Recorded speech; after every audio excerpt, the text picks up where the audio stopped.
To begin with, I'm not paid pro rata. So for all the money in the piggy bank that goes to teaching at Concordia, a full-time teacher who gets paid, let's say, $1, I get paid 17 cents for the same course.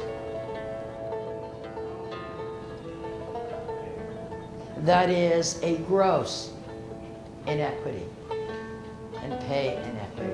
We are not seen as academically worthy of receiving recognition. There's a real dichotomous thought going on here. And the way we are treated is as if we are failures because we didn't go on and get PhDs. But we're practitioners, and as practitioners, we bring the real education, the real world education.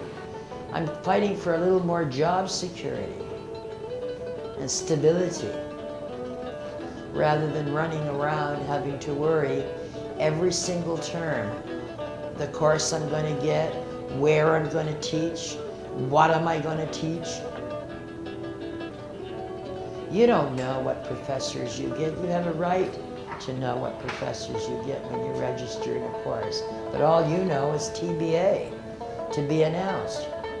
I have to apply every semester for my courses, and I never know from one semester to the next what I'll be teaching. So I mean, it can't be good for the students to have that happen. You have a course that's being taught, you expect to have some kind of continuity with it. And the continuity should be built in. It shouldn't be dependent on me. They provide me with no computer. They provide me with no internet. I don't just show up in the classroom, teach, and leave. I make myself available. I provide a cell phone number for my students.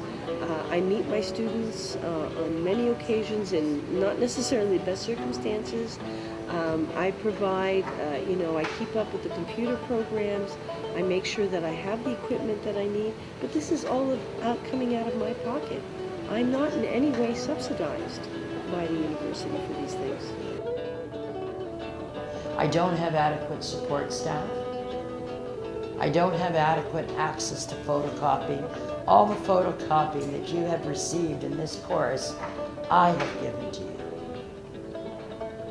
Students are just not aware of all of that and the constraints of that.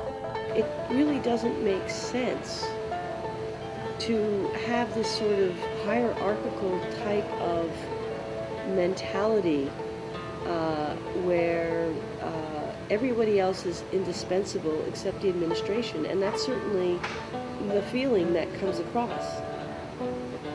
There has to be accountability. How is it to this university's advantage to extend the situation to the extent that this group, who essentially has very little in common with each other, who is essentially very fractious, to the point where we get together and vote 97% in favor of a strike? I mean, it took a long time to produce that. And I do truly believe that organizations tend to get the union they deserve. So, it took a lot to get that to happen. Certainly it didn't happen the day that the agreement expired. It didn't even happen the year that the agreement expired.